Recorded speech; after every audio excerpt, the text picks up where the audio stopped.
അഭിമന്യ തെവദോറോസ് തിരുമേനി, അഭിമന്യ അന്തോണിയോസ് തിരുമേനി, ബഹുമാനപ്പെട്ട മാത്യൂസ് വർഗീസ് അച്ഛൻ, ബഹുമാന്യ അച്ഛന്മാരെ, ബഹുമാനപ്പെട്ട സിസ്റ്റേഴ്സ്, എൻ്റെ പ്രിയപ്പെട്ടവരെ, 2 വർഷങ്ങൾക്ക് മുമ്പാണെന്ന് തോന്നുന്നു ഞാൻ പരുമലയിൽ ഇതുപോലെ മർത്തമറിയം സമാജത്തിൻ്റെ ആനുവൽ കോൺഫറൻസിൽ ഒരു ക്ലാസ് എടുക്കുകയുണ്ടായി. അത് കഴിഞ്ഞപ്പോൾ മിക്കവാറുമുള്ള മർത്തമറിയം സമാജം സമ്മേളനങ്ങളെല്ലാം ഞാനൊരു സ്ഥിരം ക്ഷണിതാവായി മാറിയിട്ടുണ്ട്. ഞാനിവിടെ നോക്കുമ്പോൾ എനിക്ക് പല മുഖങ്ങളും, എനിക്ക് നല്ല പരിചയമുള്ള മുഖങ്ങൾ ഈ കൂട്ടത്തിലുണ്ട്. അത് വളരെ ആശ്വാസകരമാണ്.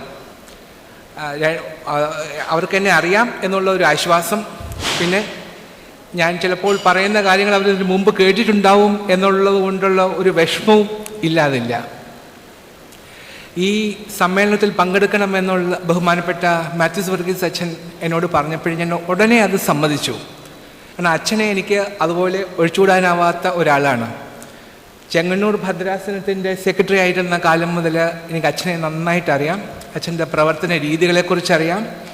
വളരെ ആത്മാർത്ഥമായിട്ട് അദ്ദേഹം എന്നെ ക്ഷണിച്ചപ്പോൾ അത് കുറച്ച് പ്രായോഗികമായ ബുദ്ധിമുട്ടുകൾ ഉണ്ടായിരുന്നിട്ട് കൂടി അതിൽ വയ്യ എന്ന് പറയാൻ എനിക്ക് കഴിഞ്ഞില്ല. എന്നിട്ടും ഇടയ്ക്ക് വെച്ച് ഞാൻ പറഞ്ഞു, ഇല്ല അച്ഛാ വരാൻ പറ്റുമെന്ന് തോന്നുന്നില്ല എന്ന് പറഞ്ഞു. അപ്പം അച്ഛന് വലിയ വിഷമമായിരുന്നു. കാരണം പകരം ഒരാളെ കണ്ടുപിടിക്കുന്നത്, പ്രത്യേകിച്ചും നമ്മുടെ സഭയുടെ കാര്യമായതുകൊണ്ട് കുറച്ച് പ്രയാസമാണ് എന്ന് അച്ഛൻ പറഞ്ഞു. ഏതായാലും ദൈവാനുഗ്രഹത്താൽ അത് ഒഴിവായി കിട്ടി. ഞാൻ ഇന്ന് രാവിലെ 3 മണിക്ക് എഴുന്നേറ്റ് 4 മണിക്ക് എയർപോർട്ടിൽ പോയി 10:30 മണിക്ക് തിരുവനന്തപുരത്തെത്തി. അവിടെ നിന്ന് നോൺ സ്റ്റോപ്പ് യാത്ര ചെയ്ത് വന്നിരിക്കുകയാണ്. അത് തന്നെ ഒരു പ്രയാസവും കൂടാതെ, ഒരു ബുദ്ധിമുട്ടും കൂടാതെ ഇവിടെ എത്തിയത് ദൈവത്തിൻ്റെ മഹാകൃപയാണ് എന്ന് ഞാൻ തീർച്ചയായിട്ടും വിശ്വസിക്കുന്നു.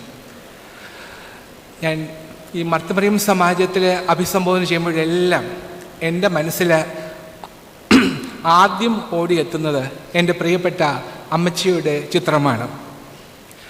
സ്നേഹിച്ച് കൊതി തീരുന്നതിന് മുൻപ് ഞങ്ങളെയെല്ലാം വിട്ടുപോയ എൻ്റെ അമ്മച്ചിയുടെ സാന്നിധ്യമാണ് ഞാൻ എപ്പോഴും നിങ്ങളെ അഭിസംബോധന ചെയ്യുമ്പോൾ എൻ്റെ മനസ്സിലെത്തുന്നത്. ഈ പ്രാവശ്യം ഒരു വ്യത്യാസമുണ്ട്. അമ്മച്ചി ഇവിടെ ഇല്ല എങ്കിൽ പോലും അമ്മച്ചിയുടെ പ്രസൻസ്, അവരുടെ സാന്നിധ്യം എൻ്റെ മൂത്ത പെങ്ങൾ വഴി ഇവിടെ ഉണ്ട് എന്നുള്ളത് എനിക്ക് ഏറ്റവും സന്തോഷകരമായ ഒരു കാര്യമാണ്. ഇന്ന് ഞാൻ നിങ്ങളോട് സംസാരിക്കാൻ വേണ്ടി ആഗ്രഹിച്ച് തിരഞ്ഞെടുത്ത വിഷയം ദൈവസ്നേഹത്തിൻ്റെ 4 മാനങ്ങൾ, the 4 dimensions of God's love എന്നുള്ളതാണ്. ഈ വിഷയത്തെക്കുറിച്ച് ഞാൻ ഇതിനു മുമ്പ് പല പ്രാവശ്യം ഇതിനെക്കുറിച്ച് ഞാൻ അവഗാഹമായി ചിന്തിച്ചിട്ടുണ്ട്. വേദപുസ്തകത്തിലെ ഏറ്റവും പ്രധാനപ്പെട്ട വാക്യം ഏതാണ് എന്ന് ചോദിച്ചാൽ നിങ്ങളെല്ലാവരും പറയും, ഒരു സംശയം കൂടാതെ എനിക്കറിയാം, നിങ്ങൾ പറയും അത് യോഹന്നാൻ്റെ സുവിശേഷം 3-ാം അധ്യായം 16-ാം വാക്യമാണ്. അതെ, For God so loved the world that he gave his only begotten Son, that whosoever believeth in him should not perish but have everlasting life. തൻ്റെ ഏകജാതനായ പുത്രനിൽ വിശ്വസിക്കുന്ന ഏവനും നശിച്ചു പോകാതെ നിത്യജീവൻ പ്രാപിക്കുന്നതിന് ദൈവം അവനെ നൽകാൻ തക്കവണ്ണം ലോകത്തെ സ്നേഹിച്ചു എന്ന ഈ വാക്യമാണ് വേദപുസ്തകത്തിലെ ഏറ്റവും പ്രധാനപ്പെട്ട വാക്യം. വേദപുസ്തകത്തിൻ്റെ സെൻറ്റർ ഓഫ് ഗ്രാവിറ്റി എന്ന് പറയുന്നത് ഈ വാക്യമാണ്. ഇന്ന് ലോകത്തിലുള്ള എല്ലാ വേദപുസ്തകങ്ങളും നശിച്ചു പോയാലും ഈ ഒരു വാക്യം മാത്രമുണ്ടെങ്കിൽ ലോകത്തിൽ സുവിശേഷം പ്രചരിപ്പിക്കാൻ സാധിക്കും. കാരണം ക്രിസ്ത്യാനിറ്റിയുടെ അന്തസത്ത എന്ന് പറയുന്നത് ഈ വാക്യത്തിലാണ്. കാരണം ഈ വാക്യം മാത്രം എടുത്ത് നമ്മൾ നോക്കാൻ പാടില്ല. നമ്മൾ വേദപുസ്തകം വളരെ ഒരു ഡിവൈൻലി ഒറിജിനേറ്റഡ് ആയിട്ടുള്ള ഒന്നാണ്. ദൈവത്തിൻ്റെ പരിശുദ്ധാത്മാവ് പ്രേരിതമായ ഒരു പുസ്തകമാണ് ഈ വേദപുസ്തകം എന്ന് പറയുന്നത്. 4000 വർഷങ്ങൾ കൊണ്ടാണ് അത് എഴുതിയിരിക്കുന്നത്. അപ്പോൾ ഈ പുസ്തകത്തിൽ എഴുതുമ്പോഴേ നമ്മൾ വേദപുസ്തകത്തിൻ്റെ ഏതെങ്കിലും ഒരു ഭാഗം മാത്രം അടർത്തിയെടുത്തിട്ട് അതിനെക്കുറിച്ച് ചർച്ച ചെയ്താൽ അത് ശരിയാവില്ല. ഈ വാക്യത്തിൻ്റെ അർത്ഥവ്യാപ്തി മനസ്സിലാക്കണമെങ്കിൽ എഫെസ്യർക്ക് എഴുതിയ ലേഖനം 3-ാം അധ്യായം 18-ാം വാക്യം കൂടി ചേർത്ത് വായിക്കണം. എഫെസ്യർക്ക് എഴുതിയ ലേഖനം 3-ാം അധ്യായം 18-ാം വാക്യം. ഇല്ല, നിങ്ങൾ സ്നേഹത്തിൽ വേരൂന്നി അടിസ്ഥാനപ്പെട്ടവരായി വീതിയും നീളവും ഉയരവും ആഴവും എന്ത് എന്ന് സകല വിശുദ്ധന്മാരോടുകൂടെ ഗ്രഹിപ്പാനും പരിജ്ഞാനത്തെ കവിയുന്ന ക്രിസ്തുവിൻ സ്നേഹത്തെ അറിവാനും പ്രാപ്തരാവുക എന്ന ആഹ്വാനം നാം ഇവിടെ കേൾക്കുന്നു. നിങ്ങൾ സ്നേഹത്തിൽ വേരൂന്നി അടിസ്ഥാനപ്പെട്ടവരായി വീതിയും നീളവും ഉയരവും ആഴവും എന്ത് എന്ന് സകല വിശുദ്ധന്മാരോടുകൂടെ ഗ്രഹിപ്പാനും പരിജ്ഞാനത്തെ കവിയുന്ന ക്രിസ്തുവിൻ്റെ സ്നേഹത്തെ അറിവാനും പ്രാപ്തരാകുക എന്നുള്ളതാണ് ഈ എഫെസ്യർക്ക് എഴുതിയ 3:18 ഈ വാക്യവും യോഹന്നാൻ്റെ സുവിശേഷം 3:16 കൂടി നമ്മൾ ചേർത്ത് വയ്ക്കണം. എന്നിട്ട് വേണം നമ്മൾ അതിനെക്കുറിച്ച് ചർച്ച ചെയ്യാൻ. കർത്താവിൻ്റെ സ്നേഹം എത്രയെന്ന് അളക്കാൻ കഴിയുമോ? ഒരിക്കലും സാധിക്കുകയില്ല. അളക്കാനാവാത്തത് നമ്മൾ എങ്ങനെ അളക്കും? നിർവചിക്കാനാവാത്തത് നമ്മൾ എങ്ങനെ നിർവചിക്കും? തീർക്കാനാവാത്തത് നമ്മൾ എങ്ങനെ തീർക്കും? ദൈവസ്നേഹം അളക്കാനാവില്ല. കാരണം അത് അളവറ്റതാണ്, അനിർവചനീയമാണ്, അലൗകികമാണ്, അത് അത്യുജ്വലമാണ്. ഞാൻ നേരത്തെ പറഞ്ഞു, വേദപുസ്തകത്തിൻ്റെ സെൻറ്റർ ഓഫ് ഗ്രാവിറ്റി എന്ന് പറയുന്നത് ഈ പറഞ്ഞ വിശുദ്ധ യോഹന്നാൻ്റെ സുവിശേഷം 3-ാം അധ്യായം 16 വാക്യമാണെന്ന് പറഞ്ഞു. കാരണം എന്തുകൊണ്ടാണ് അങ്ങനെ സെൻറ്റർ ഓഫ് ഗ്രാവിറ്റി എന്ന് പറയാൻ കാര്യം? കാരണം പഴയ നിയമത്തിലെ പല സത്യങ്ങളും ഇവിടെ സമ്മേളിക്കുന്നു. പുതിയ നിയമത്തിലെ എല്ലാ സത്യങ്ങളും ഇവിടെ ആവിർഭവിക്കുന്നു. സുവിശേഷത്തിൻ്റെ മർമ്മം എന്ന് പറയുന്നത് ഈ വാക്യമാണ്.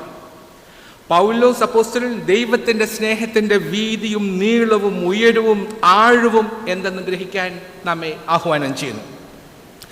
നമുക്ക് ഇനി ഓരോന്നായിട്ട് നോക്കാം. ദൈവസ്നേഹത്തിൻ്റെ വീതി എത്ര? What is the breadth of God's love? ഞാൻ പറഞ്ഞു ദൈവസ്നേഹത്തിന് 4 ഡയമെൻഷൻസ് ഉണ്ട്. 4 ഡയമെൻഷൻസ് എന്ന് പറഞ്ഞാൽ അതിൻ്റെ വീതി, അതിൻ്റെ നീളം, അതിൻ്റെ ആഴം, അതിൻ്റെ ഉയരം. ഇതാണ് 4 ഡയമെൻഷൻസ്. ഈ 4 ഡയമെൻഷൻസിലെ 1-ാമത്തെ ഡയമെൻഷൻ എന്ന് പറയുന്നത് ദൈവസ്നേഹത്തിൻ്റെ വീതിയാണ്. ദൈവസ്നേഹത്തിൻ്റെ വീതി എത്ര എന്ന് ചോദ്യം. പണ്ട് ആദ്യമായിട്ട് നീൽ ആംസ്ട്രോങ് ചന്ദ്രനിൽ കാലുകുത്തിയപ്പോൾ അദ്ദേഹം അവിടെ ചെന്നതിന് ശേഷം ഭൂമിയുടെ ഒരു ചിത്രം അവിടെ നിന്ന് ക്യാമറ മുഖേന ഭൂമിയിലേക്ക് അയച്ചു. അപ്പോഴാണ് ഭൂമിയുടെ മനോഹരമായ ചിത്രം. നമ്മൾ ഇത്രയും നാളും ചന്ദ്രനെ കാണും, മറ്റ് ഗ്രഹങ്ങളെ കാണും, നമുക്ക് ഭൂമിയുടെ ചിത്രം മുഴുവനായിട്ട് കാണാൻ സാധിക്കത്തില്ല.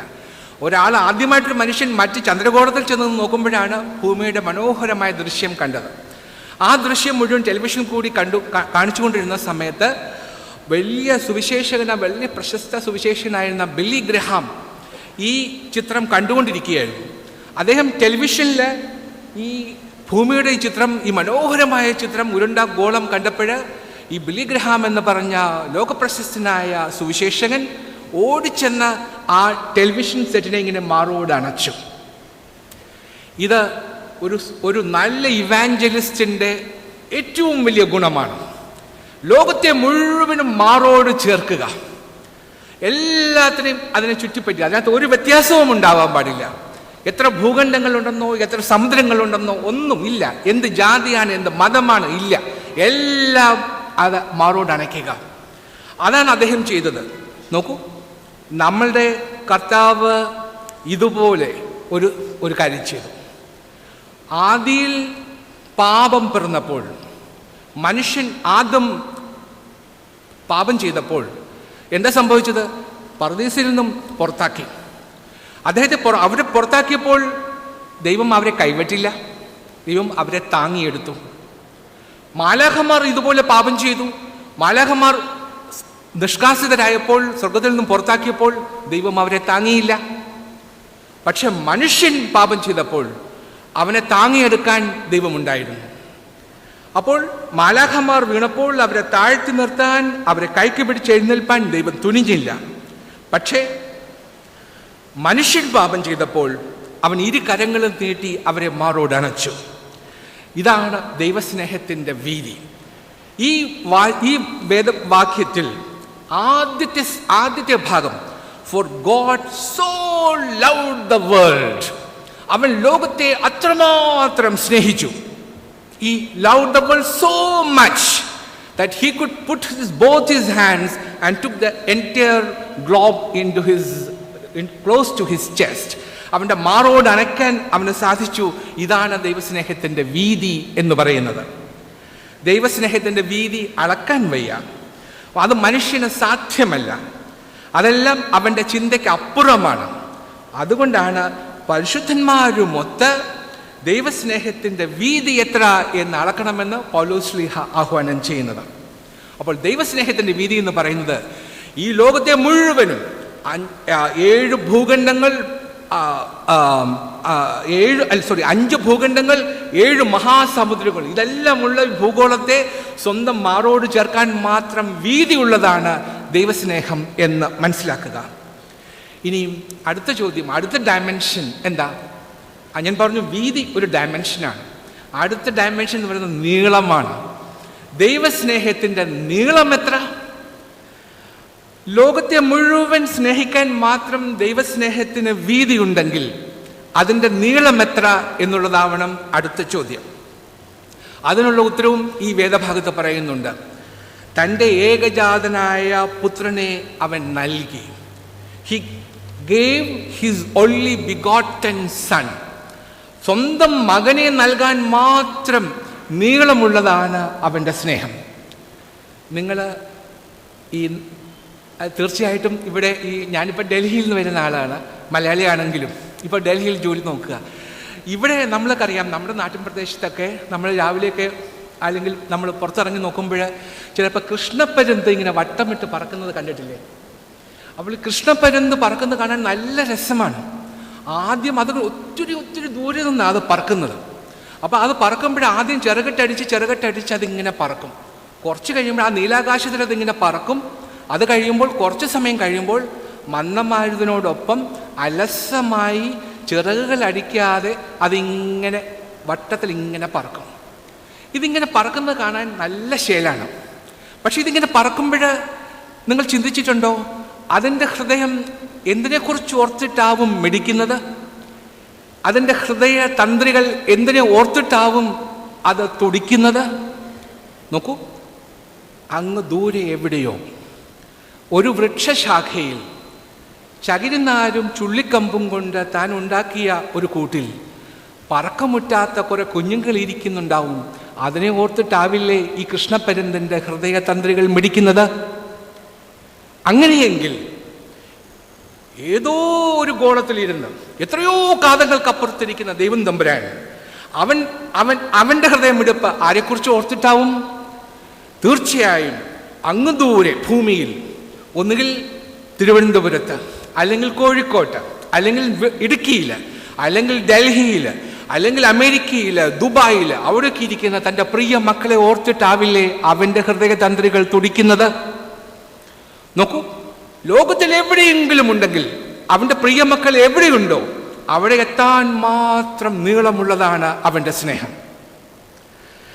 നോക്കൂ, യേശുവിനെ, തൻ്റെ ഏകജാതനായ പുത്രനെ നൽകാൻ മാത്രം നീളമുള്ളതാണ് അവൻ്റെ സ്നേഹം എന്ന് പറഞ്ഞു.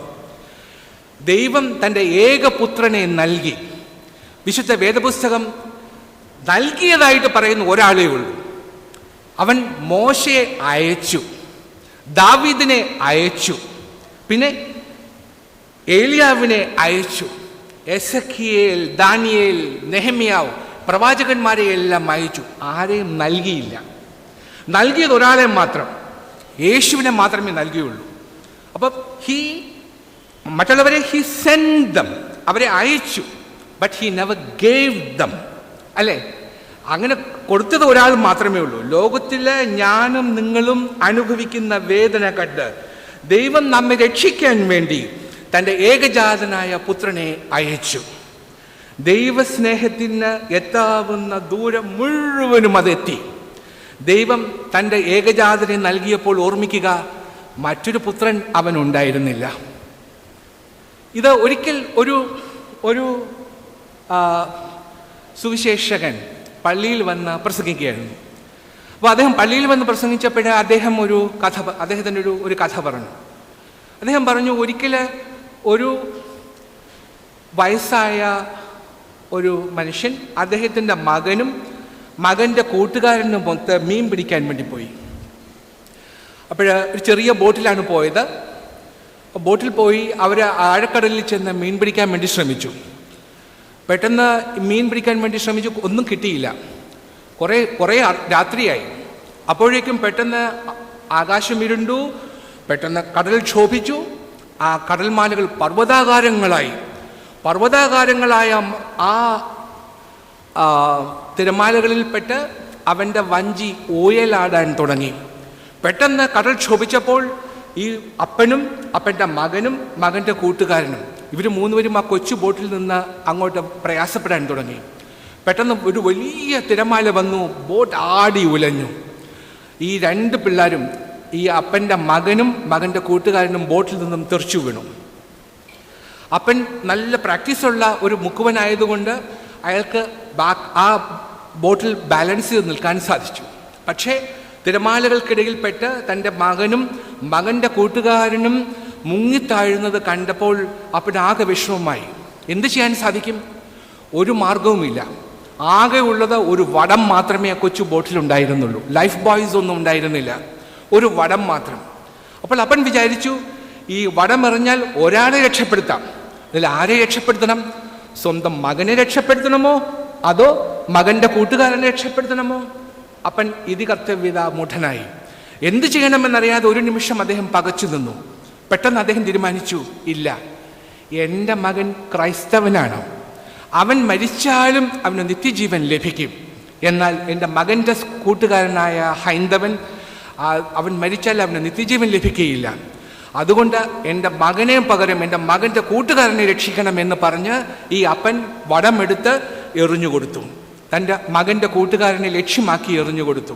ആ വടത്തിൽ പിടിച്ച് മകൻ്റെ കൂട്ടുകാരൻ രക്ഷപ്പെട്ടു കഴിഞ്ഞു. സ്വന്തം മകൻ കടലിൽ മുങ്ങി മരിക്കുകയും ചെയ്തു. ഈ പ്രസംഗമെല്ലാം പറഞ്ഞു കഴിഞ്ഞിട്ട് അദ്ദേഹം പുറത്തു വന്നപ്പോൾ ചെറുപ്പക്കാരായ പിള്ളേർ പറഞ്ഞു, സാറിൻ്റെ കഥ തിരക്കേടില്ല, പക്ഷേ ഇത് പൊട്ടക്കഥയാണ്, ഇത് ഒരിക്കലും സംഭവിക്കില്ല, ഇങ്ങനൊരു കഥ പറയേണ്ട ആവശ്യമുണ്ടായിരുന്നില്ല എന്നവരെ വിമർശിച്ചു. അപ്പോൾ ആ മനുഷ്യൻ പറഞ്ഞു, ശരിയാണ്, നിങ്ങൾക്ക് വിശ്വസിക്കാൻ പ്രയാസമാണെന്ന് എനിക്കറിയാം. നോക്കൂ, ഇത് നടന്ന സംഭവമാണ്. അന്ന് ആ രക്ഷപ്പെട്ട മകൻ്റെ കൂട്ടുകാരൻ ഞാനാണ്.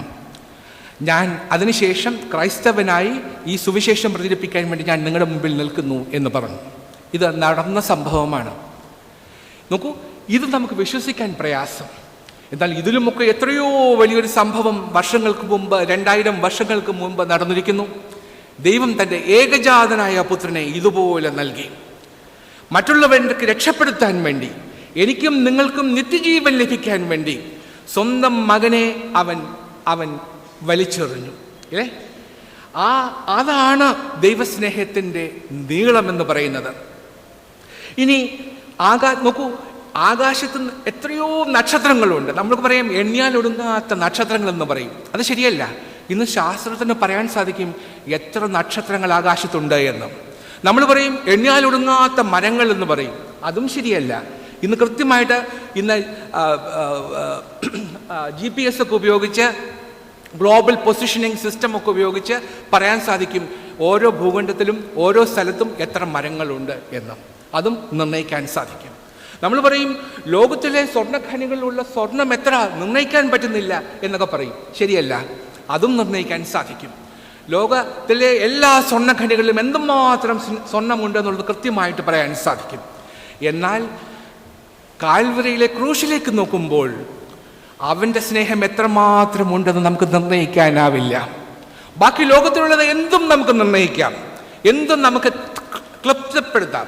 പക്ഷേ അവൻ്റെ സ്നേഹം മാത്രം നമുക്ക് നിർണ്ണയിക്കാനാവില്ല. അതിന് അതിരുകളില്ല എന്ന് നാം മനസ്സിലാക്കും. അപ്പോൾ ദൈവസ്നേഹത്തിൻ്റെ വീതി എന്ന് പറയുന്നത് ലോകത്തെ മുഴുവനും മാറോടനയ്ക്കാൻ മാത്രമുള്ള വീതി ഉള്ളതാണ് അവൻ്റെ സ്നേഹം.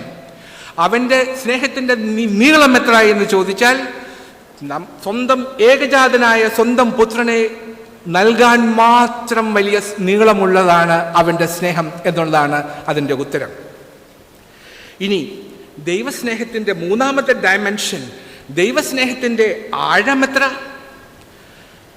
അതിൻ്റെ ഉത്തരവും ഈ വേദഭാഗത്തിൽ തന്നെയുണ്ട്. തൻ്റെ ഏകജാതനായ പുത്രനിൽ വിശ്വസിക്കുന്ന ഏവനും നശിച്ചു പോകാതിരിപ്പാൻ എന്നുള്ളതാണ് അതിൻ്റെ ഉത്തരം. ദൈവസ്നേഹത്തിൻ്റെ ആഴം എത്ര? തൻ്റെ ഏകജാതനായ പുത്രനിൽ, ആ ഇംഗ്ലീഷ് ബൈബിൾ വായിക്കുമ്പോഴാണ് അത് കുറച്ചും കൂടെ ഭംഗിയായിട്ട് മനസ്സിലാവുന്നത്. That whosoever believeth in him shall not perish. അതാണ് ആ ഹൂസോവർ എന്ന വാക്കിൻ്റെ അടിയിൽ വേണം അണ്ടർലൈൻ ചെയ്യേണ്ടുന്നത്. നോക്കൂ, ഹൂസോവർ എന്ന് പറഞ്ഞാൽ എൻ്റെ അർത്ഥം എന്താ? അതിനകത്ത് ആരുടെയും പേര് പറയുന്നില്ല. ഇപ്പോൾ മാത്യൂസ് വർഗീസ് അച്ഛൻ എന്ന് വിചാരിക്കുന്നുണ്ടാവും. For God so loved the world that he gave his only begotten son, that Matthews Varghese that who believeth in him shall not perish. അപ്പം അച്ഛൻ്റെ സ്വർഗത്തിൽ ചെല്ലുമെന്ന് വിചാരിക്കുക. അപ്പോൾ മാത്യൂസ് വർഗീസ്, ഇപ്പോൾ പഠിച്ചു പത്രോസ് ചോദിക്കും, ആരാ?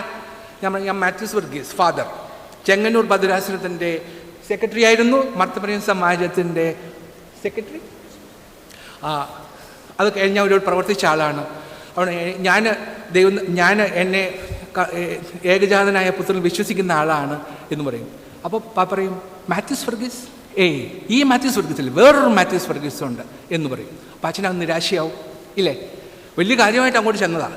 അപ്പോൾ പറയാം, ഇതല്ല, ഈ മാത്യൂസ് വർഗീസ് ഇല്ല, വേറൊരു മാത്യൂസ് വർഗീസിനെ ഞങ്ങൾ അകത്തോട്ട് കയറ്റാൻ പോകുന്നത് എന്ന് പറഞ്ഞാൽ അച്ഛന് സങ്കടം വരും. നേരെ മറിച്ച് ഹൂസോവർ എന്ന വാക്കുള്ളത് കൊണ്ട് എനിക്കും നിങ്ങൾക്കും മാത്യൂസ് വർഗീസ് അച്ഛനും ധൈര്യമായിട്ട് അങ്ങോട്ട് ചെല്ലാം. അവനിൽ വിശ്വസിക്കുന്ന ഏവനും എന്നാണ് പറഞ്ഞത്. ഹൂസോവർ എന്ന വാക്കിന്റെ അർത്ഥം എന്താ? അവരിൽ വിശ്വസിക്കുന്ന ആർക്കും, അത് തേവദോറോസ് തിരുമേനി ആവാം, അല്ലെങ്കിൽ അന്തോണോസ് തിരുമേനി ആവാം, ബാബ തിരുമേനി ആവാം, മാത്യൂസ് വർഗീസ് അച്ഛനാവാം, അല്ലെങ്കിൽ ജെറാൾഡ് ആവാം, അല്ലെങ്കിൽ മധു ആവാം, ആര് വേണമെങ്കിലും ആകാം. ഹൂസോവർ എന്ന് പറഞ്ഞാൽ അതിൻ്റെ അർത്ഥം അതാണ്. അപ്പോൾ അത് തൻ്റെ ഏകജാതനായ പുത്രനിൽ വിശ്വസിക്കുന്ന ഏവനും നശിച്ചു പോകാതിരിപ്പാൻ എന്നുള്ള ആ വാക്യമാണ് അതിൻ്റെ ആഴത്തിൻ്റെ അർത്ഥം എന്ന് പറയുന്നത്. അപ്പോൾ ഇതിനകത്ത് ഒരു കാര്യം കൂടി വിശദീകരിക്കണം.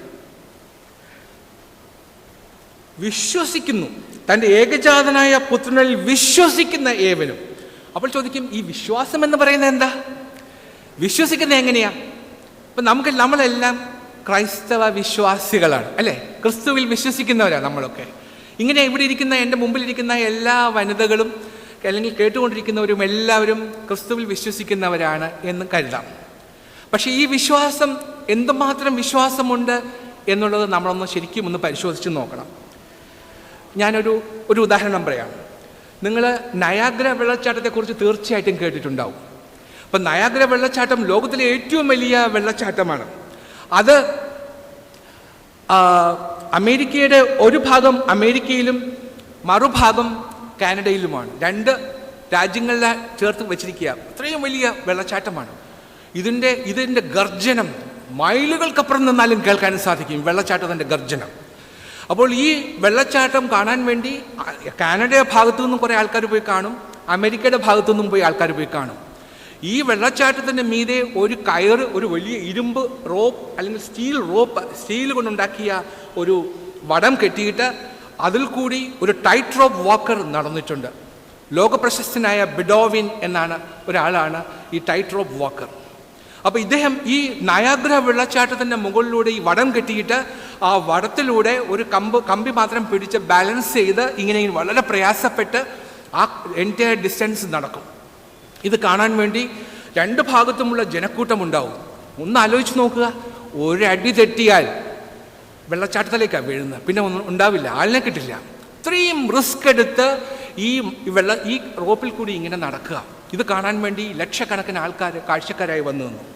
അപ്പോൾ എല്ലാവരും നോക്കി നിന്നു, ഒരു കൊച്ചു കുഞ്ഞും നോക്കി നിന്നു. എല്ലാവരും അന്താളിച്ച് ഇങ്ങനെ നോക്കി നിൽക്കുകയാണ്. ദൈവമേ, ഒരിക്കലും കാല് തെറ്റല്ലേ, ഒരു അപകടവും പറ്റല്ലേ എന്നൊക്കെ മനസ്സിൽ ആഗ്രഹിക്കുന്നുണ്ടാവും. ചില സമയത്ത് ഇപ്പം വീഴാൻ പോകുന്നു എന്ന് വിചാരിക്കും. എല്ലാവരും അയ്യോ എന്ന് പറയുന്നുണ്ടാവും. പക്ഷേ അദ്ദേഹം അതിസമർത്ഥനായതുകൊണ്ട് ഒരു പ്രശ്നവും കൂടാതെ ഈ സ്റ്റീൽ റോപ്പ് മുഴുവനും നടന്ന് അക്കരെ എത്തി. അക്കരെ എത്തിയപ്പോൾ ആളുകളെല്ലാം കരഘോഷം മുഴക്കി.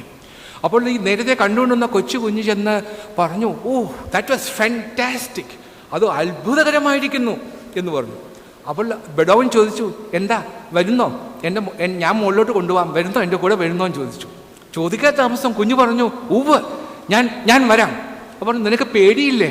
എനിക്കൊരു പേടിയുമില്ല എന്ന് കുഞ്ഞു പറഞ്ഞു. അപ്പോൾ ബെഡോവിൻ ഈ കുഞ്ഞിനെ എടുത്ത് തോളിൽ കയറ്റിയിട്ട് വീണ്ടും അമേരിക്കയുടെ ഭാഗത്ത് നിന്ന് തിരിച്ച് കാനഡയുടെ ഭാഗത്തേക്ക് നടന്നു. ഒരു അപകടവും സംഭവിച്ചില്ല. നോക്കൂ, ഇതാണ് കുഞ്ഞിൻ്റെ വിശ്വാസം. കാരണം ഇതാണ് വിശ്വാസം, ബ്ലൈൻഡ് ഫെയ്ത്ത് ആണ്. അതായത് എനിക്കൊരു അപകടവും സംഭവിക്കില്ല, കാരണം ഈ ആളുടെ ചുമലിൽ ഞാൻ ഇരുന്നാൽ പോയാൽ ഞാൻ വഴുതില്ല, തെറ്റി വീഴുകയില്ല, ഒരു അപകടവും സംഭവിക്കുകയില്ല എന്ന് ആ കുഞ്ഞിനറിയാമായിരുന്നു. ഇത് വിശ്വാസമാണ്, ഇത് വിശ്വാസത്തിൻ്റെ ആഴമാണ്. ഇതാണ് നാം മനസ്സിലാക്കേണ്ടുന്നത്. എനിക്ക് സ്വന്തമായിട്ടൊരു അനുഭവമുണ്ട്. അനുഭവം എന്താണെന്നോ, ഒരിക്കലും ഞാൻ 1995 ഡൽഹിയിൽ ഇതുപോലെ ജോലി നോക്കാൻ പോയ അവസരത്തിൽ എൻ്റെ മിനിസ്റ്റർ ഒരു വനിതയായിരുന്നു. മാർഗരറ്റ് ആൽവ എന്നു പേരുള്ള ഒരു വനിതാ മന്ത്രിയുടെ കൂടെ ഞാൻ കുറച്ച് നാൾ 1-2 വർഷത്തോളം ജോലി നോക്കി. അങ്ങനെ ജോലി നോക്കുന്ന ഒരു അവസരത്തിൽ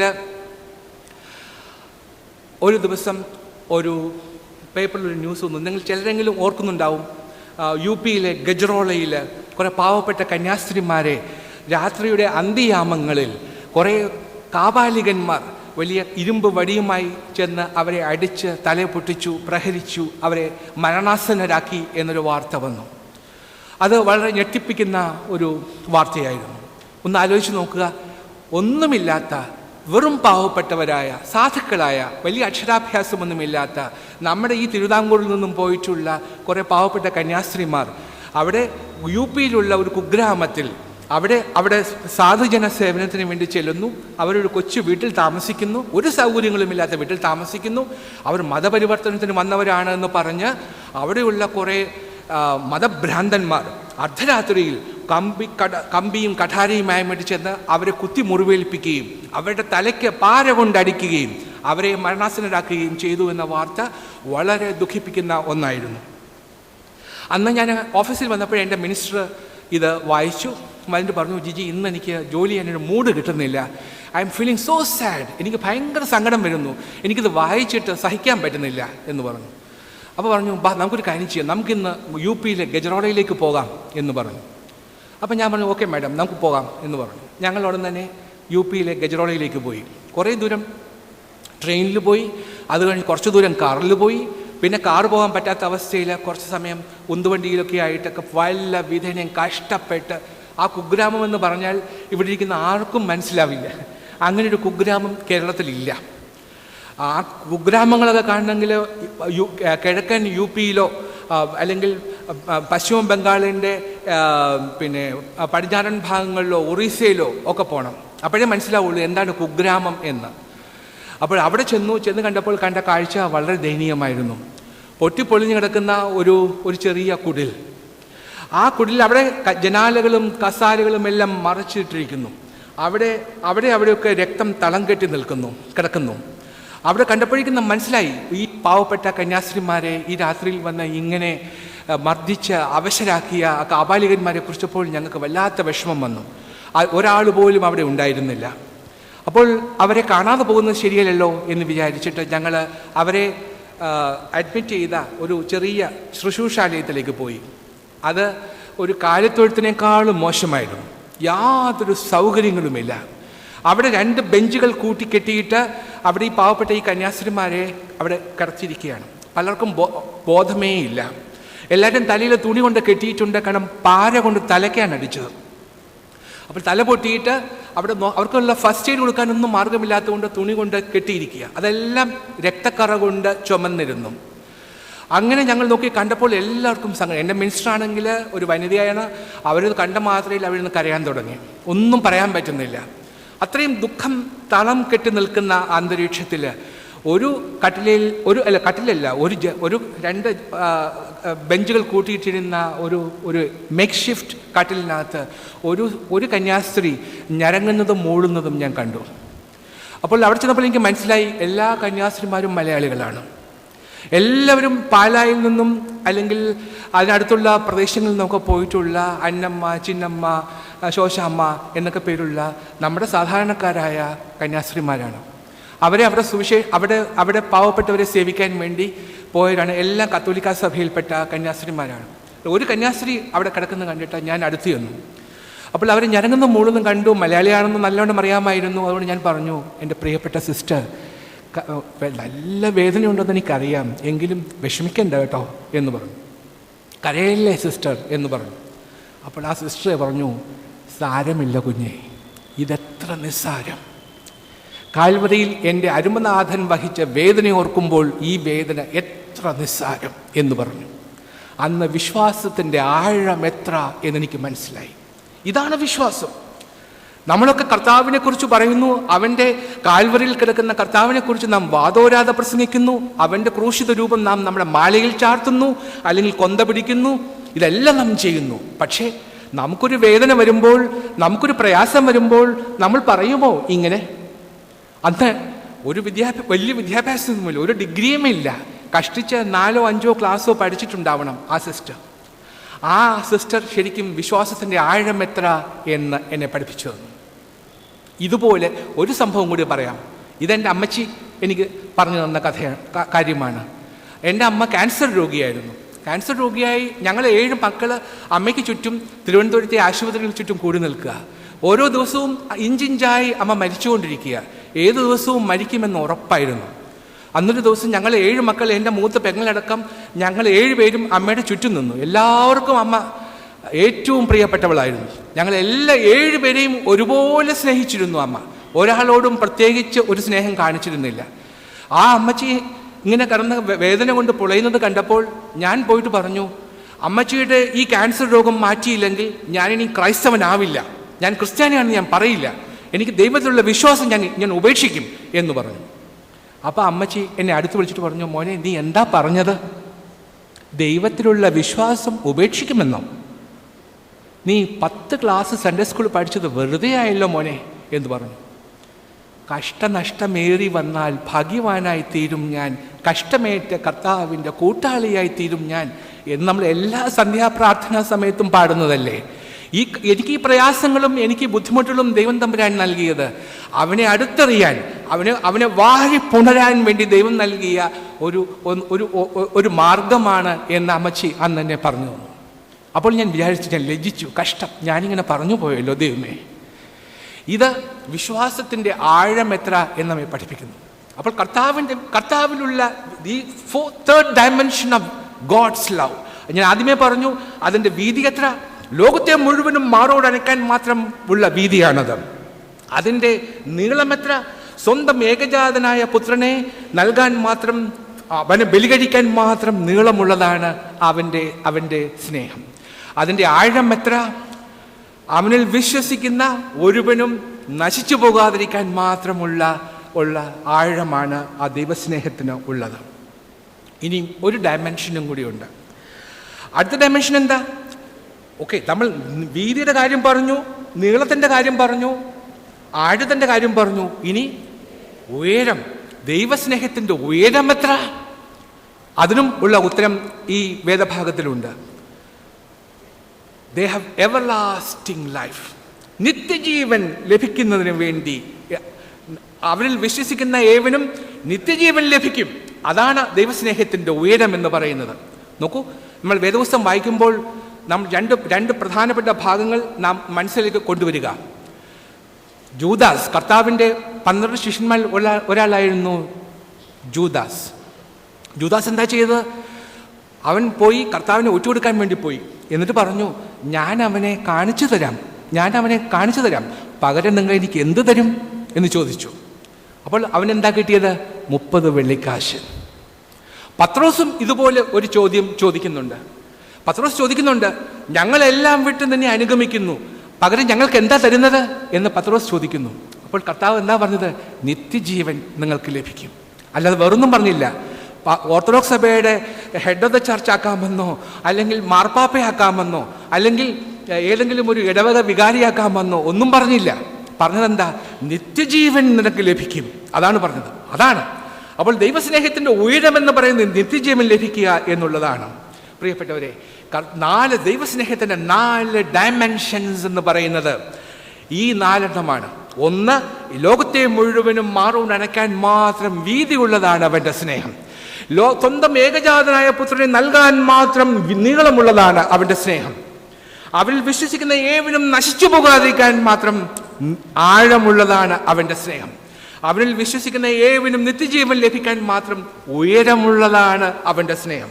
അതുകൊണ്ടാണ് പത്രോസ് അപ്പോസ്തലൻ പറയുന്നത്, നിങ്ങൾ സ്നേഹത്തിൽ വേരൂന്നി അടിസ്ഥാനപ്പെട്ടവരായി വീതിയും നീളവും ഉയരവും ആഴവും എന്ന് സകല വിശുദ്ധന്മാരോടുകൂടെ ഗ്രഹിപ്പാനും പരിജ്ഞാനത്തെ കവിയുന്ന നമ്മുടെ എല്ലാം ബുദ്ധിക്കതീതമായ ക്രിസ്തുവിന്റെ സ്നേഹത്തെ അറിവാനും പ്രാപ്തരാവുക എന്ന് ആഹ്വാനം ചെയ്യുന്നത് അതുകൊണ്ടാണ്.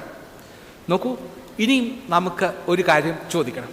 ഇത്രമാത്രം നമ്മെ സ്നേഹിക്കുന്ന നമ്മുടെ കർത്താവിന് വേണ്ടി നാം എന്താണ് ചെയ്യുന്നത്? അവന് വേണ്ടി നാം എങ്ങനെയാണ് അവനൊരു പ്രതിഫലം കൊടുക്കുന്നത്? അവന് എന്ത് നൽകിയാൽ മതിയാവും? ഇവിടെ ഇരിക്കുന്ന നിങ്ങൾ ഓരോരുത്തരും ഒരു നിമിഷ നേരത്തേക്ക് ഒന്ന് ആലോചിച്ച് നോക്കുക. നിങ്ങൾ ചിലപ്പോൾ പരാതിയുള്ളവരായിരിക്കും. ഞാൻ വളരെയധികം ദൈവത്തിൽ വിശ്വസിച്ചു, ഒരുപാട് പ്രാർത്ഥനകൾ നടത്തി, ഉപവാസം അനുഷ്ഠിച്ചു, പള്ളികൾ മുടങ്ങാതെ പോയി, എല്ലാ കാര്യങ്ങളും ഞാൻ ചെയ്തു, എന്നിട്ടും എന്തേ ദൈവം എന്നോട് ഇങ്ങനെ ചെയ്തു എന്ന് നിങ്ങൾ ഒരു പക്ഷേ ചോദിക്കുന്നുണ്ടാവും. നോക്കൂ, ഇന്നിപ്പോൾ ഞാൻ നിങ്ങളുടെ മുൻപിൽ നിൽക്കുന്നു. നിങ്ങൾക്ക് കുറച്ച് പേർക്കെങ്കിലും അറിവുണ്ടാവും. കഴിഞ്ഞ 22 വർഷമായി ഞാനും ഒരു അഗ്നി പരീക്ഷയിൽ കൂടി പോയിക്കൊണ്ടിരിക്കുകയായിരുന്നു. ചെയ്യാത്തൊരു കുറ്റത്തിന് എൻ്റെ പേരിൽ, എൻ്റെയും എൻ്റെ കൂടെയുള്ള മറ്റ് 7 ഉദ്യോഗസ്ഥരുടെയും പേരിൽ ഒരു കള്ളക്കേസ് കെട്ടിച്ചമച്ച് കഴിഞ്ഞ 22 വർഷമായി ഞാൻ പീഡ അനുഭവിക്കുകയായിരുന്നു. അത് മാറ്റണം എന്ന് പറഞ്ഞ് ഞാൻ പറയാത്ത പ്രാർത്ഥനകളില്ല, പോകാത്ത പള്ളികളില്ല. ഏത് പള്ളിയുടെ മുമ്പിൽ ചെന്നാലും പറയും, ദൈവം തമ്പുരാനെ എന്നെ ഇതിൽ നിന്നും ഒഴിവാക്കി തരണമേ എന്ന് പറയുമായിരുന്നു. പക്ഷെ ഒഴിവാക്കി തന്നില്ല. അപ്പോൾ ഞാൻ വിചാരിച്ചു, ഇതെന്താ ഇങ്ങനെ, എന്നോട് ഇങ്ങനെ എന്ന് വിചാരിച്ചു. നമ്മൾ ഓർക്കുന്നുണ്ടോ, യേശു കുഞ്ഞിനെയും കൊണ്ട് മാതാവ് ദേവാലയത്തിൽ ചെല്ലുമ്പോൾ ശിമയോൻ എന്ന് പറഞ്ഞ വൃദ്ധൻ അമ്മയും കുഞ്ഞിനെയും കാണുമ്പോൾ ഓടിച്ചെന്ന് കുഞ്ഞിനെ കയ്യിലെടുക്കും. എന്നിട്ട് പറയും, നാഥ, നിന്നെ കാണാൻ എൻ്റെ കണ്ണുകൾക്ക് ഭാഗ്യമുണ്ടായല്ലോ, ഇനിയും എനിക്കങ്ങ് പോയാലും സാരമില്ല, ഇത് കാണാൻ മാത്രം ഞാൻ എത്ര നാൾ കാത്തിരുന്നു. എൻ്റെ കണ്ണുകൾ നിന്റെ തിരുമേനിയെ ഞാൻ കണ്ടുവല്ലോ, എനിക്ക് സമാധാനമായി എന്ന് പറഞ്ഞു. എന്നിട്ട് അമ്മയോട് പറഞ്ഞു, ഈ കുഞ്ഞ് വളർന്ന് വലിയ ആളാവും, സമാധാനത്തിൻ്റെ പ്രഭുവെന്ന് വിളിക്കപ്പെടും, പക്ഷേ നിന്റെ ഹൃദയത്തിലൂടെ ഒരു വാൾ കടന്നു പോകും എന്ന് പറഞ്ഞു. ഞാൻ കഴിഞ്ഞ 2 ഞായറാഴ്ചയ്ക്ക് മുമ്പ് എറണാകുളം പള്ളിയിൽ കുർബാനയ്ക്ക് കൂടിയപ്പോൾ ഒരു പ്രായമായ ഒരു അച്ഛൻ അവിടെ പ്രസംഗിക്കുന്നുണ്ടായിരുന്നു. അച്ഛൻ അന്ന് ഈ കാര്യമാണ് പറഞ്ഞത്. അപ്പോൾ എനിക്ക് തോന്നി, എന്നോട് അച്ഛൻ ദൈവം പറയുക, മോനെ, നിന്റെ ഹൃദയത്തിലൂടെയും ഞാനൊരു വാള് കടത്തിവിടും, പക്ഷേ അതുകൊണ്ട് നിനക്കൊന്നും സംഭവിക്കില്ല, പക്ഷേ ഈ വേദന നീ അനുഭവിച്ചേ തീരൂ എന്ന് പറഞ്ഞു. എനിക്കൊരു പരാതിയുമില്ല. അത് എന്നോട് കാണിച്ചതിനോട് എനിക്കൊരു പകയുമില്ല.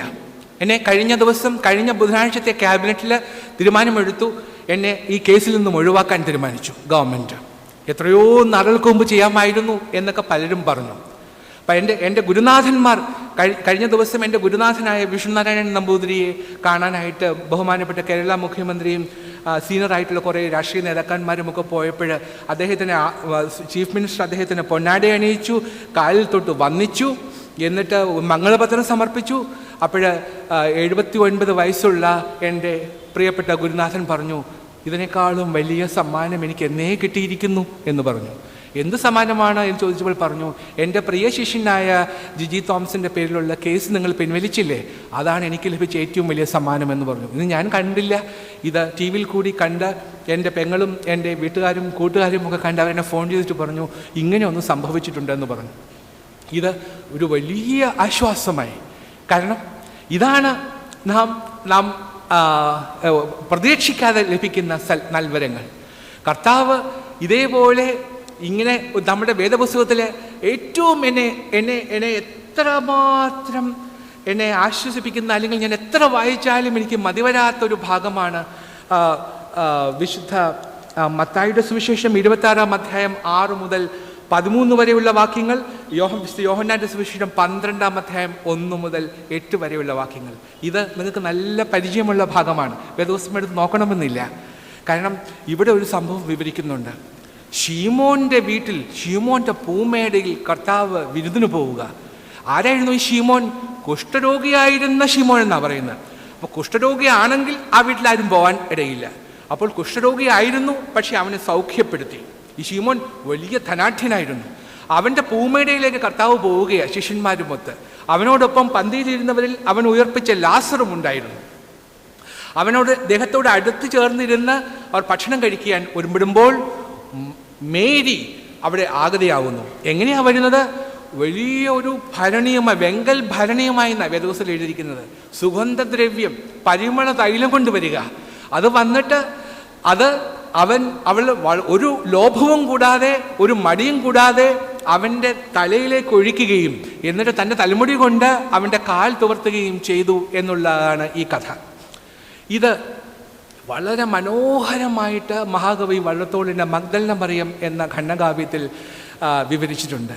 ഈ ഖണ്ഡകാവ്യം ചൊല്ലി ഞാൻ സ്കൂൾ യൂത്ത് ഫെസ്റ്റിവലിന് പദ്യപാരായണത്തിന് 1ാം സമ്മാനം വാങ്ങിയിട്ടുമുണ്ട്. ആ വരികളെല്ലാം കാണാപ്പാടോ എനിക്ക്. അതൊന്ന് നിവൃത്തിയുണ്ടെങ്കിൽ അത് വായിച്ചു നോക്കണം. എത്ര ബ്യൂട്ടിഫുൾ ആണെന്ന് പറയാം, എന്ത് മനോഹരമായിട്ടാണ് എഴുതിയിരിക്കുന്നത്.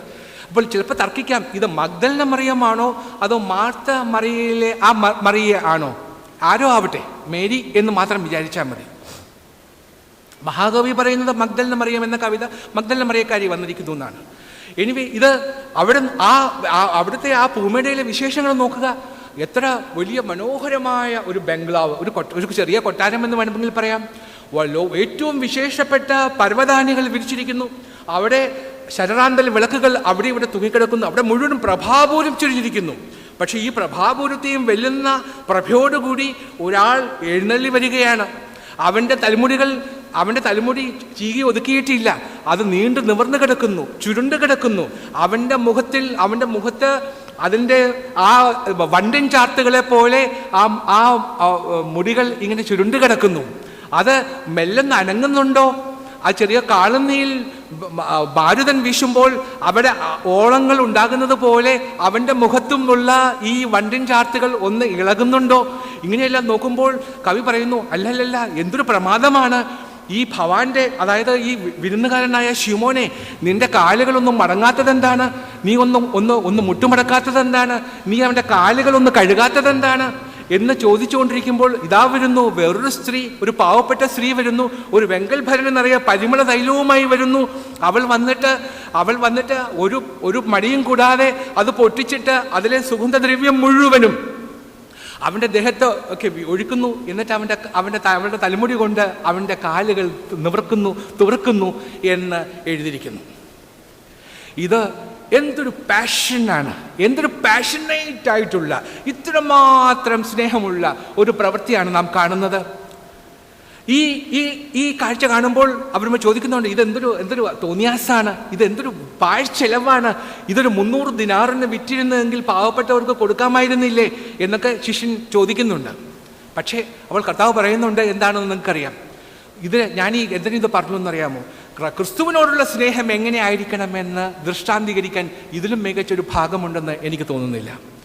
നമ്മൾക്ക് കർത്താവിനെ കുറിച്ച് എന്തുമാത്രം അറിവുണ്ട്, വേദപുസ്തകം ഞാൻ എത്ര പഠിച്ച പണ്ഡിതനാണ് എന്നൊന്നും പറഞ്ഞിട്ടൊന്നും ഒരു കാര്യവുമില്ല. അതല്ല പ്രധാനം. ദൈവത്തോടുള്ള, ക്രിസ്തുവിനോടുള്ള സ്നേഹം എത്രമാത്രം ആഴമേറിയതാണ്, അത് എത്രമാത്രം ഗാഢമാണ്, അത് എത്രമാത്രം പാഷനേറ്റ് ആണ്, അതാണ് ഏറ്റവും പ്രധാനം. അങ്ങനെയുള്ള ഒരു സ്നേഹബന്ധം, ഒരു ആത്മബന്ധം, അത് നിങ്ങൾക്ക് കർത്താവിനോട് ഉണ്ടോ?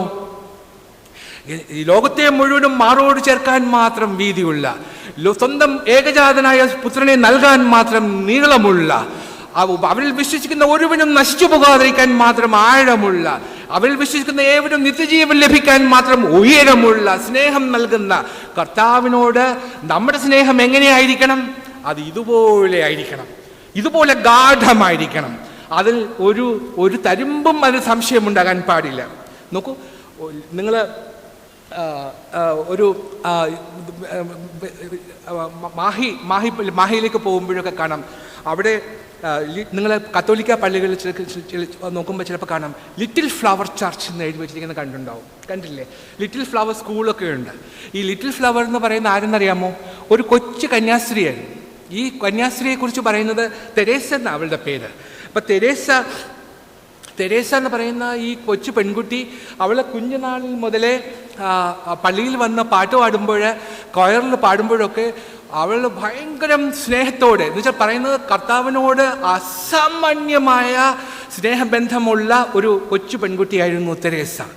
കൊയറിൽ പാട്ട് പാടുമ്പോൾ അവളുടെ കാല് നിലത്ത് തൊട്ടിരുന്നില്ലെന്നാണ് പറയുന്നത്. അവളിങ്ങനെ വായുവിൽ പൊങ്ങിപ്പോകുമായിരുന്നു. എന്നിട്ട് അവൾ പറയുമായിരുന്നു, ജീസസ് പുട്ട് മീ ഡൗൺ എന്ന് പറയുമായിരുന്നു അത്രേ.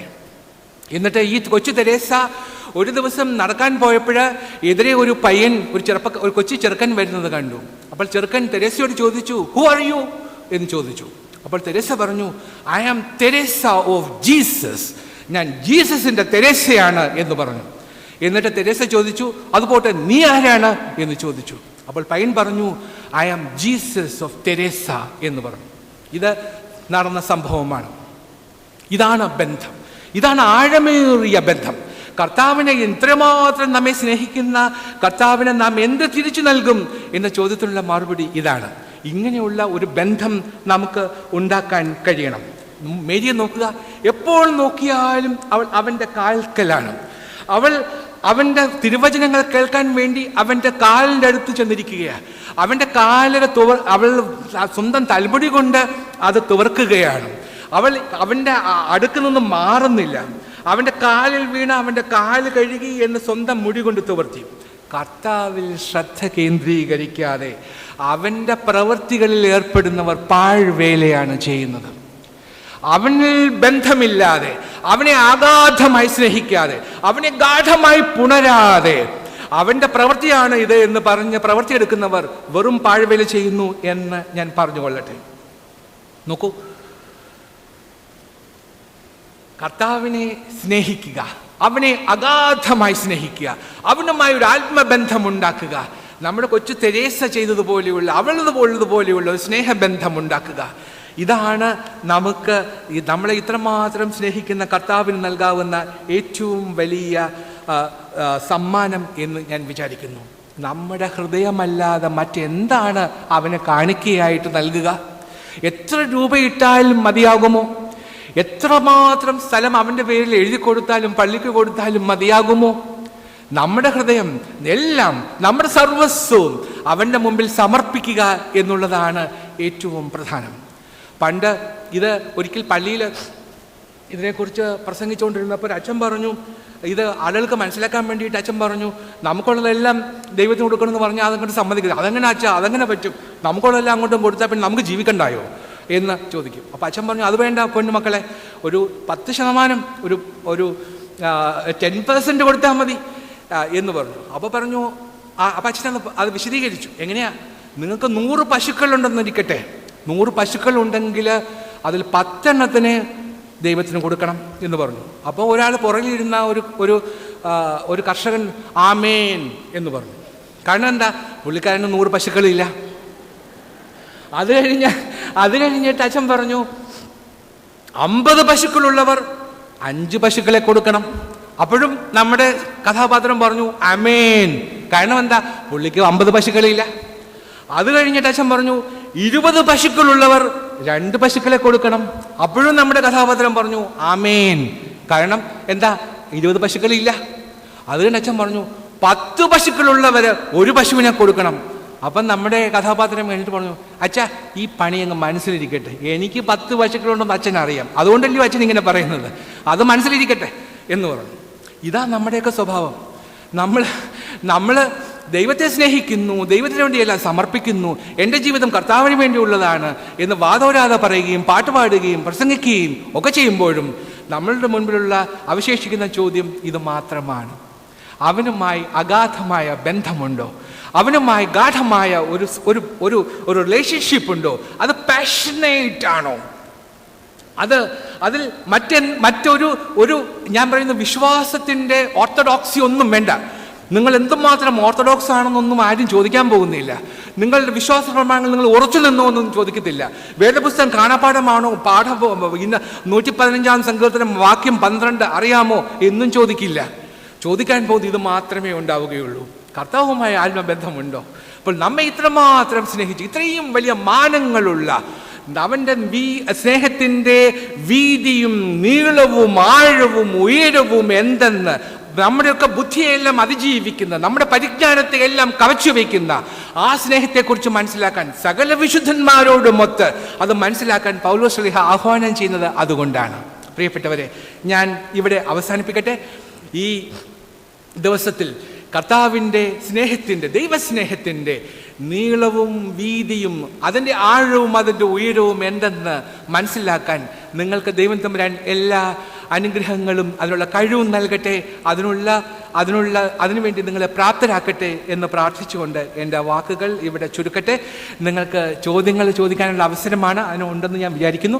എന്തെങ്കിലും ചോദ്യങ്ങളുണ്ടെങ്കിൽ എന്നാലാവുന്ന രീതിയിൽ മറുപടി പറയാൻ ഞാൻ ശ്രമിക്കുന്നതാണ്. ഈ അവസരം നൽകിയതിന് എല്ലാവരോടും, പ്രത്യേകിച്ച് തിരുമേനിമാരോടും ബഹുമാനപ്പെട്ട മാത്യൂസ് വർഗീസ് അച്ഛനോടും, പിന്നെ എൻ്റെ പ്രിയ സ്നേഹിതൻ വർഗീസ് തോമസ് എന്ന് മധു എന്ന് ഞങ്ങൾ വിളിക്കുന്ന വർഗീസ് തോമസിനോടുമുള്ള നന്ദി ഇവിടെ ഞാൻ പ്രകാശിപ്പിക്കട്ടെ.